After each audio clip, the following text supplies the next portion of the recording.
and welcome to My Career in Data, a podcast where we discuss with industry leaders and experts how they have built their careers. I'm your host, Shannon Kemp, and today we're talking to Susan Lin from Cornell University.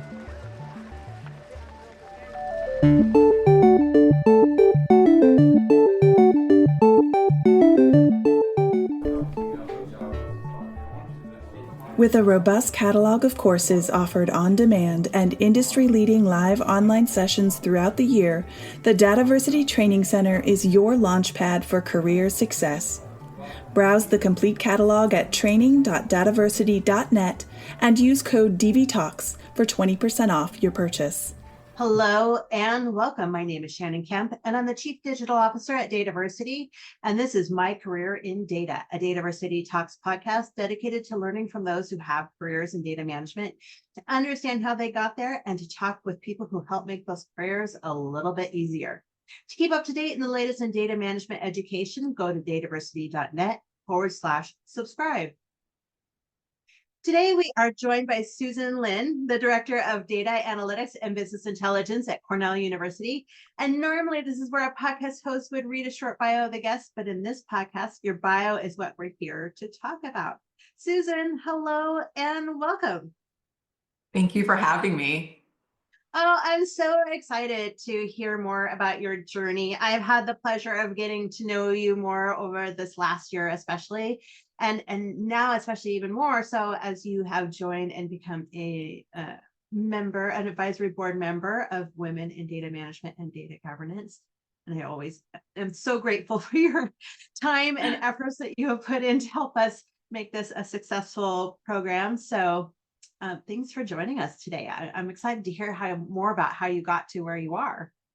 I'm super excited to be here. Well, so tell me, so you're the Director of Data Analytics and Business Intelligence at Cornell University. So tell me about Cornell University for those who may not know. Yeah, so Cornell University is an Ivy League institution, but it's also one of the first 10 colleges in the US to admit women. And it admitted women since the beginning, since the inception of 1865. And the commitment to the university, or the commitment that the university set out to do, was any education for any person. So it really lived that motto and opened its doors to everyone. And Cornell currently employs over 11,000 people. It has a significant global presence. I want to say they're all over every single continent. So we have presence in every continent, and we have about over 26,000 students in any point of time during the school year. Oh, wow. Very interesting. I don't know that I knew all of that about Cornell. Yeah, and it's such a great thing, and to be a part of an institution that was so welcoming and to just like anybody that wanted to study, and so I'm very proud of that. Oh, as you should be. So tell me, as the Director of Data Analytics and BI, Business Intelligence, what is it that you do? So my key role right now in the next few years, it's to bridge the gap between data and strategic decision making. So I'm really focused around creating a data strategy that aligns with our goals, to empower the team to make those smart choices, but to make sure that as regulations come down, we have good proactive data governance in place so we can react to certain changes with data privacy rules, or things that we want to do because we want to abide by ethical standards that we have set out in the university. So modernizing our data ecosystem, starting from the infrastructure all the way to the insights, is something that I'm looking to transform. So there's a broad spectrum in terms of starting from data architecture all the way to BI tools and what comes out of those BI tools. Wow, that's a pretty big task. It's very exciting because I get to partner with so many different stakeholders across the university, but also in different areas. working on various initiatives, really focused on change management, but I think it's really challenging work to be able to understand what it takes to establish data governance, champion for data literacy, and really understand the foundational things that drive data governance, since it's such a difficult area to be an expert in. Yeah, indeed. So tell me then, Susan, how do you work with data in your job as you're creating these strategies? Uh, so my relationship with data um, is, are we talking about, so this is a pause moment. So can you reiterate that question? Sure, sure. So Susan, tell me, how do you work with data in your job as you're building these strategies? How does data help you to do your job? So right now, I try to collect as much information that I can. And information collection sometimes is just through conversations, through understanding the business. So establishing that foundational understanding of what the current state is, what the challenges really are, and how do you map that to where you need to be is how I'm working with data. So sometimes it's not just spreadsheets and numbers. It's also about what you know about the people that you work with and the systems that you work with and the processes. So there's a lot of different types of data that is in my mind to help me process the entire data strategy picture and what needs to happen. So my relationship with data is very, very close, and I try to make sure that I gather as much information as possible, because we know that the more information we have, the more confident our decision is when we make those big decisions. Yeah, very, very cool. So, so tell me, Susan, was this the dream when you were very, very young, say like 6 years old? Like, was this the dream? Like, I'm gonna grow up and be a director of data at Cornell, and or what was the dream? What was? Yeah, I actually didn't know what I wanted to be when I was little, and I never knew of any type of data focused jobs in high school. That was not a job that was kind of shared with the guidance counselor. And in college, that was also the case. There was no insight into any data jobs. But my first job out of college was entering data. So I was data entry, and that was capturing data. And we were trying to capture or recapture the information that was missing from a system migration project. So yeah, ironically, that was my first job, and that's how I got into data. Oh, that's interesting. Okay, well, let's talk to me then about. I totally can relate that I had no idea what I wanted to be when I grew up. I was well, I started. I went to college for theater and ended up changing to physics. So, like, but Difference. so yeah, so tell me, so where did you learn your passion, and like, where did you start studying? What did you study in college? I studied business and economics. I actually started out wanting to do genetic engineering, so my major was biology, but I realized that I wasn't very good at biology, and and then I tried to venture into math because I found math quite easy, but then I realized I didn't know what I wanted to do with math. And so when I started learning about economics, that was something that I found really interesting, and it had theories and it had all these laws, and it was just it combined math and my personal interests about applying things. And so that was a path that I continued on. But ironically, after I graduated, it wasn't anything along economics, but I have to say the economics foundation was very critical in just like being an adult and just understanding a lot of the principles, how the economy works, and just how things work in general. Oh, very cool. So then you get your degree, and then you go off to your first job, and Yeah. then what? Then what? Yeah. So in my first job, it was just data entry. So I was entering information. And then soon after, the next job was all about data wrangling and just cleaning information in Excel. So it was still about data. So I had to capture the data, and now I'm processing the data, and along the way there's some type of storage. But I'm just trying to walk through the architecture of of a data ecosystem. But it almost reflects my journey, my personal journey. And then after I was working in consultancy, like doing some data transformations, and it was mostly about reporting out. Once information was good, it was about telling the story through data and reporting out, sharing those insights. And as I kind of navigated through different touch points or different relationships with data, I realized that there's so much that you can do with information. Eventually, data really helped me go into marketing. So I did some aspects of marketing when I was working in the banking sector.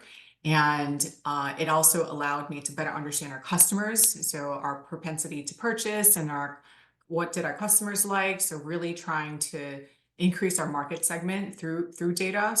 And then we ran our own business for a little bit, and between me and my husband. So data was a great way for us to better understand our business, but also reach out and increase revenues through marketing or understanding who your target segment is, and reaching the right audience. So you're not just wasting marketing dollars, you're actually having a return on investment for those monies spent. Oh, very cool.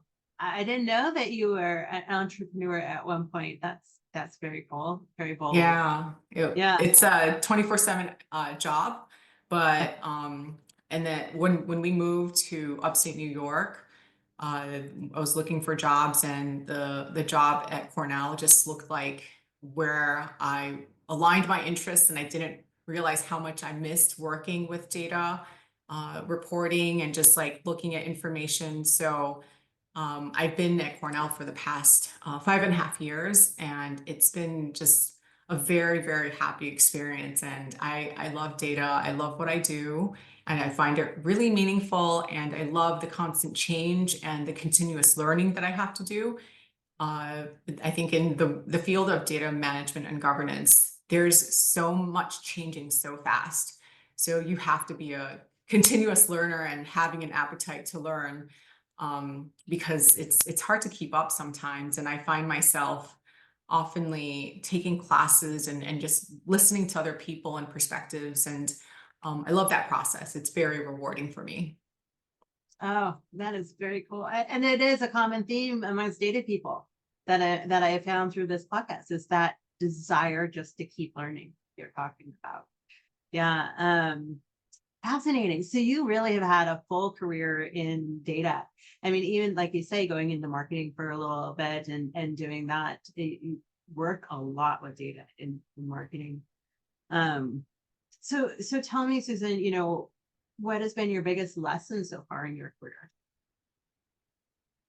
I think my biggest lesson, there's so many of them, but the one that I can think of right now is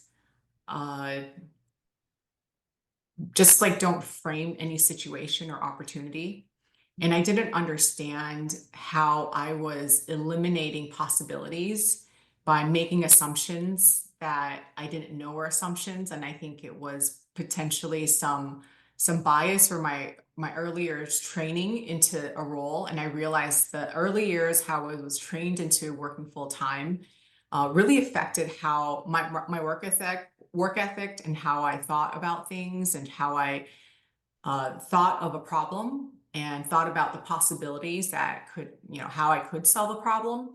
So by removing that assumption or the assumptions that I have for any situation, and taking feelings out as well, really allowed me to explore creative opportunities and often find a best outcome that fit everybody.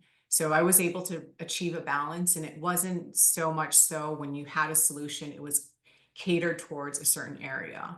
So I think, yeah, so not making assumptions was something that I really had to learn to to do over and over again, because it's really easy to go back on default.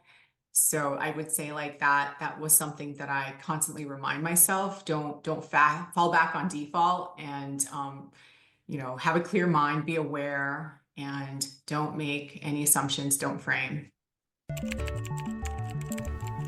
Visit dataversity.net and expand your knowledge with thousands of articles and blogs written by industry experts, plus free live and on-demand webinars covering the complete data management spectrum. While you're there, subscribe to the weekly newsletter so you'll never miss a beat. Oh, that's a really good lesson. How do you, aside from just the mental reminders, it's so much easier said than done, and is there a tactic, a way to identify the assumptions that you have? So I have to have multiple personalities or multiple ways of thinking when that happens, just to make sure I'm grounded, and I check myself. So I do think about certain issues over and over again from different aspects, and sometimes I talk to people about it, and I like to verify with the people that I work with, because sometimes you don't know what you don't know, and it's really hard to know something that is not very clear to you. So working with people that you trust, and having the right conversations, I think for me, just like not being afraid to be wrong or just be corrected was also something that I had to learn, because I like to be right. and I and it's not the best feeling to be wrong, but in the long term, when you're able to make the best decision, that's the best feeling. And when you make the wrong decision because of your ego and because of my ego, many times, there's always regret, and exactly what happened in hindsight. So it's good to not have that 2020 hindsight that's clear, that's pointing towards me, or like what I made because I couldn't see things a different way. Yeah, I can certainly relate to that, and it's great. I love the mental reminder. That's a really good and important lesson. Indeed. So tell me then, especially having worked with data through your entire career, what is your definition of data? That's a tough one. So data is a raw material, but it's a resource. It can be a catalyst. It's a responsibility, but it's also a connector, and it's much, much more. But it's everything that we observe, we measure, we record, right? And we're only doing more and more of that. But data alone is probably just potential, right? It's not well refined, and it's not turned into something useful. So I think data can be many things, to many people and organizations. In different stages, data can be seen as different things, but I think data is valuable, and it's an enabler. Oh my gosh, I love that you call out that it's a responsibility. It's because it's so true, right? It is. Yeah. Yeah. And especially just because it's so easy to collect data. And I heard like your phone is taking a picture of you every 5 seconds, or just like the picture is. So there's a lot of information that's collected, whether you know or don't know about it. And you can be in other people's picture, and then that's information on you too. So there's so many methods that we're collecting information, and in such big amounts. It is a responsibility. Yeah, absolutely.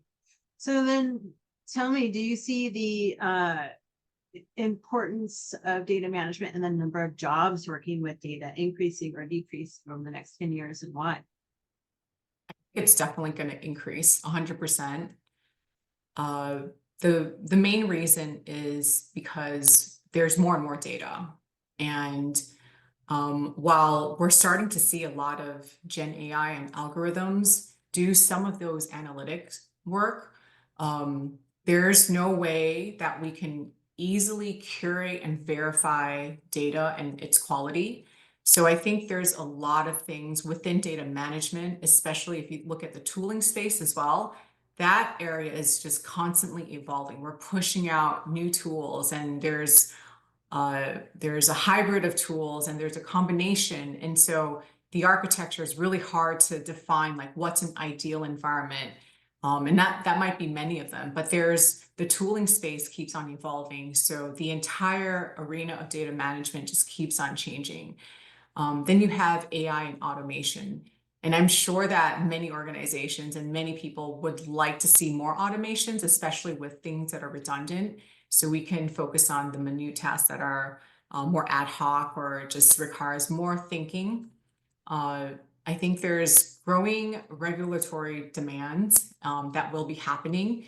And there's also ethics that we need to start thinking about, because we see a lot in the news in terms of like how data can easily be turned into something not very good. So there's a lot of privacy laws that we want to respect, but also think ahead. And the space with laws, it's so fragmented, and every state, every region can have its own law. And so it's very difficult to make sure that we're consistent with what we do, and make sure that we do the best thing for, I guess, for our conscience.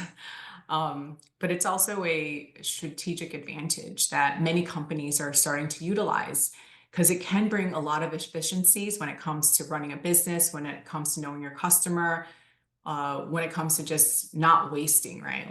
Like food waste, right? If you can get the recipes right, or we can anticipate how many customers we're going to have, maybe we can cut down on food waste.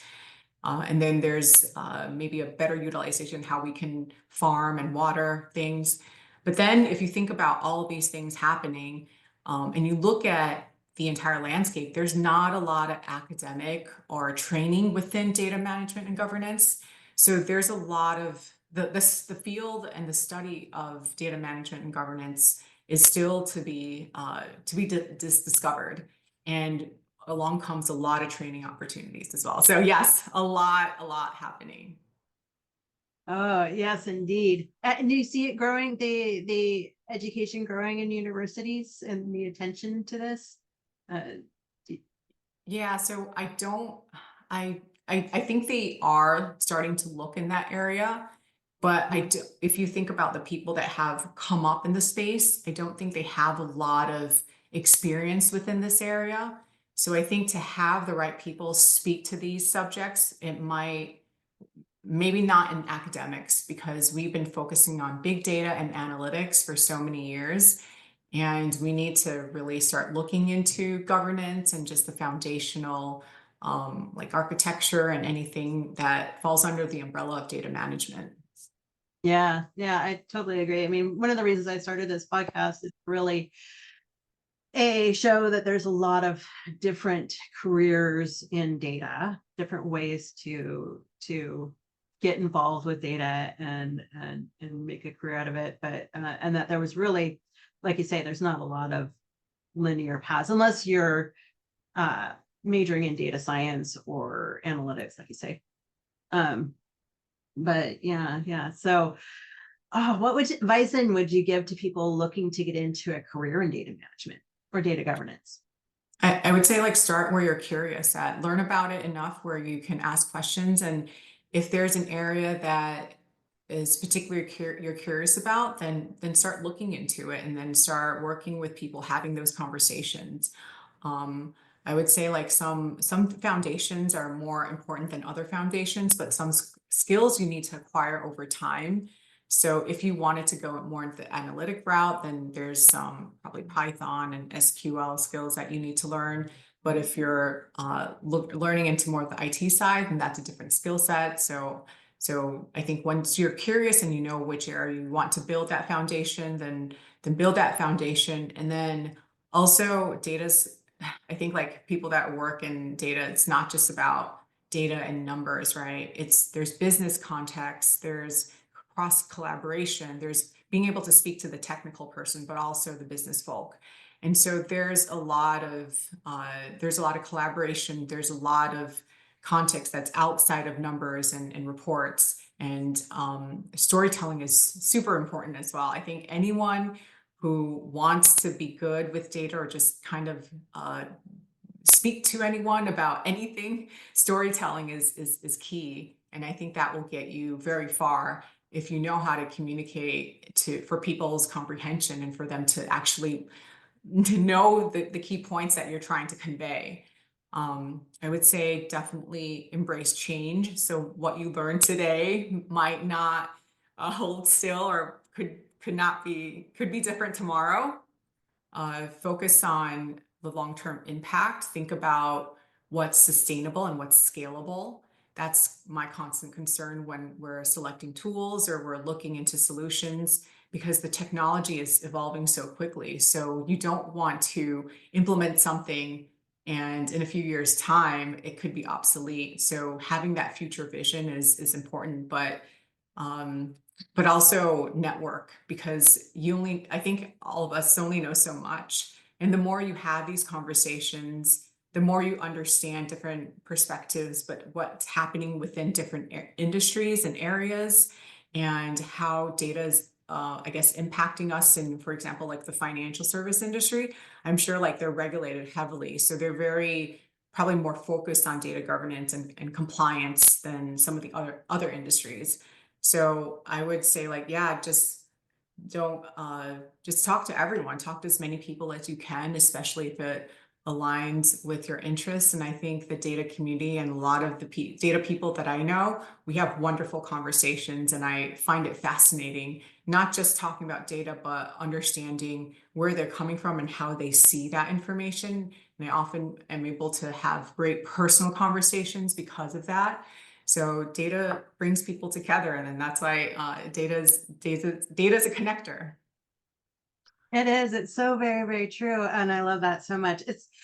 We were talking about that earlier. I mean, I love that about the data community. It sounds so scary to go out there and just to go reach out and talk to other people in the community. But this community is so kind and so passionate about data that even the most introverted I've seen are just willing to make those connections and just really willing to share their stories about how they've solved the different data problems.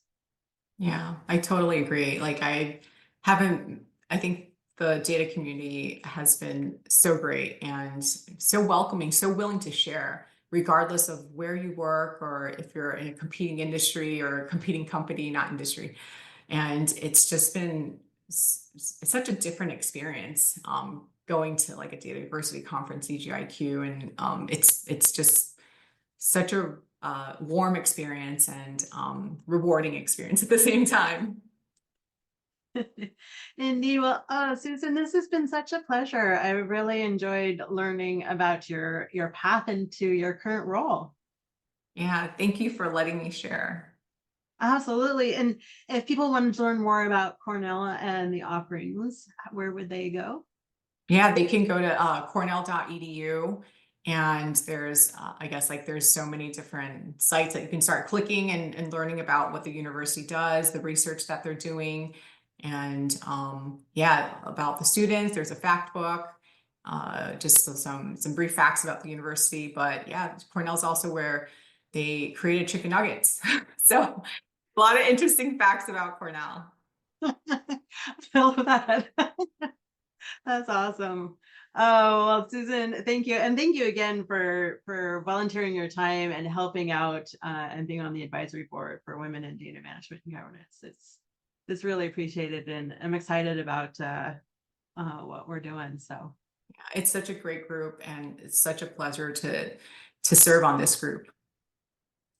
thank you. And thank you for taking the time today to chat with us today. So always appreciate your time. Always enjoy chatting with you so much.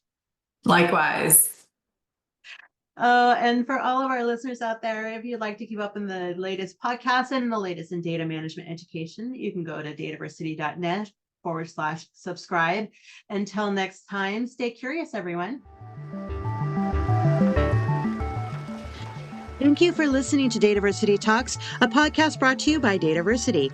Subscribe to our newsletter for podcast updates and information about our free educational webinars at dataversity.net/subscribe.